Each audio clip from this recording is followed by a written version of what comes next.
seed of this tremendous dyslexia festival was sown by Helen Wells, initially as a regular CPD event for our group, but it has grown like Topsy, as they say, because there's been such a groundswell of support with colleagues.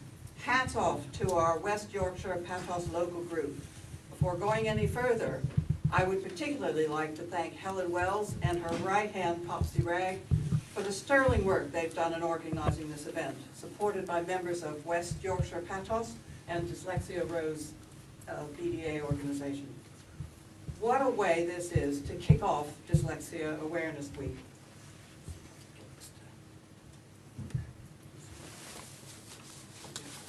We at PATOSS aim to help people with dyslexia and other specific learning difficulties succeed in their education and workplace by nourishing the professionals who teach, assess, and support them. In that work, we seek to follow the evidence from robust research and proven practice on assessing, preventing, and overcoming the difficulties of children and young people who struggle to learn to read, to establish reading development that goes beyond phonics. Among our foremost concerns is that many young people struggling to learn to read, especially those deemed to be dyslexic, often experience repeated failure that starts in the primary years and is exacerbated thereafter. While we applaud the rise in the overall standards of reading in primary schools, this ought not to mask a substantial trailing edge. I want to focus a bit on reading today. I'm told it's best to have 3 messages. I've always had trouble paring down, so bear with me. Let's tackle reading early on. Don't let our learners fall through the net. Assess strengths and difficulties. And closely monitor progress and get the right support in place quickly. These are things that we must always keep in mind. Excellent research is out there to guide effective practice. In Jim Rose's 2006 and 2007 reports, there was highlighted the simple view of reading. The simple view proposes that there are 2 sets of abilities that contribute to reading. Language comprehension ability, the ability to understand the language we hear and the language we read, and word recognition abilities. The ability to read and understand the words on the page. These 2 sets of abilities are seen as a continuous dimensions. People can vary independently on each one of these dimensions. The simple view provides a clearer framework for teachers to focus their teaching clearly towards learning objectives, children developing reading. This model encourages teachers not necessarily to expect that children they teach will show equal performance and progress in each dimension. It offers the possibility of separately assessing performance and progress in each dimension to identify learning needs and guide further teaching. It makes explicit to teachers that different kinds of teaching are needed to develop word recognition skills from those that are needed to foster the comprehension of written or spoken language. I always like to keep in mind Harry Chastie's advice. If they don't learn the way we teach, we must teach the way they learn. So let's look at reading. Reading is a complex skill. We're pretty much hardwired to learn to speak. We learn to speak just through exposure.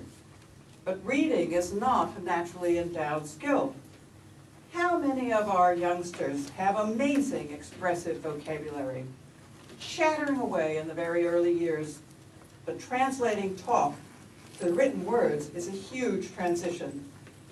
So even the most verbal must crack the alphabetic code. All the sounds that go to make up words and then begin mapping that speech they hear to the text they read and write. One of the key barriers to developing early reading skills is difficulty distinguishing the sounds that make up words, and there's more than ample research that tells us explicit, systematic instruction here is best for developing those skills. Difficulty with distinguishing these sounds and developing phonic skills are among the key features of our dyslexic learners. So we need to identify as early as possible those who are struggling to crack that alphabetic code and develop those fluent word-reading skills.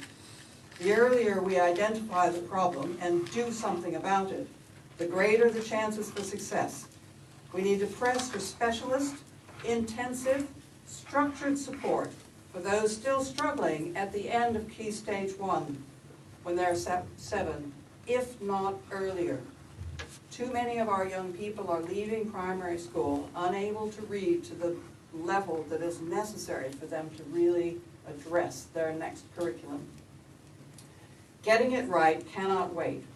Professor Glazard's talk, The Impact of Dyslexia on Students' Sense of Self, may well resonate here later. A recent Australian paper put it succinctly as the 5 essential interdependent components of effective evidence-based reading instruction, the 5 keys of reading, covering phonological awareness, knowing and being able to manipulate the smallest distinct sounds, phonemes, in spoken words. Phonics, using the relationships between sounds and letter symbols to sound out, decode, written words. Fluency, reading accurately, quickly, and expressively. Fluent readers are able to focus on reading for meaning. Vocabulary, the words children need to know in order to comprehend and communicate. Oral vocabulary is the words children recognize or use in listening and speaking. Reading vocabulary is the words children recognize or use in reading and writing. The larger your spoken vocabulary, the better your reading can be. We need to remember, as Rose's reading review noted, distinguishing the key features associated with word recognition and focusing on what this means for teaching of phonic work does not diminish the equal and eventually greater importance of developing language comprehension. And eventually, this is because phonic work should be time limited, whereas work on comprehension continues throughout life.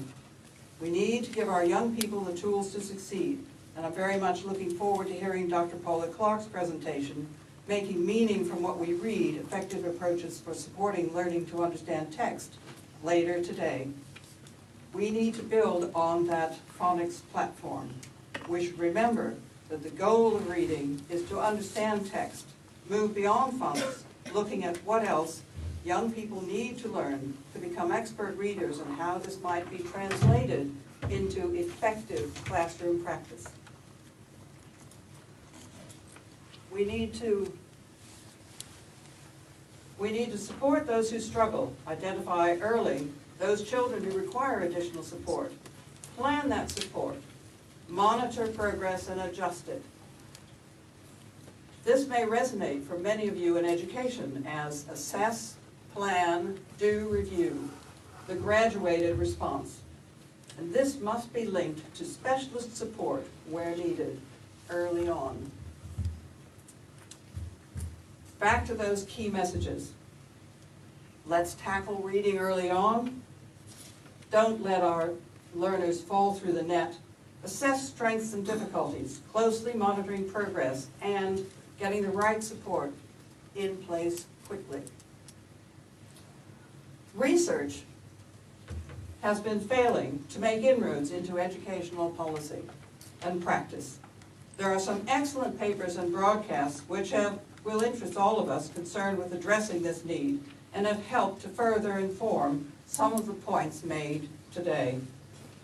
The 2018 paper, Ending the Reading Wars, Reading Acquisition from Novice to Expert, is an excellent review of how children learn to read and what current research tells us about how they can be taught best. Read About It, Scientific Evidence for Effective Teaching of Reading, is another excellent review. Hard Words, Why Aren't Kids Being Taught to Read?, is a 2018 broadcast documentary that explores why reading science is not making its way into American classrooms or teacher training programs, and what can be done about it, of how some schools in America are turning around their failure to adequately address children's reading and their pupils becoming proficient readers. These references will be on the PATOSS website tomorrow, so you don't have to, they're very long to write down. I appreciate it, but I thought they're very relevant and they're very current. Both PATOSS nationally and through our local groups provide opportunities to keep up with current research and best practice in teaching and supporting our dyslexic learners. It's a real pleasure to be here today.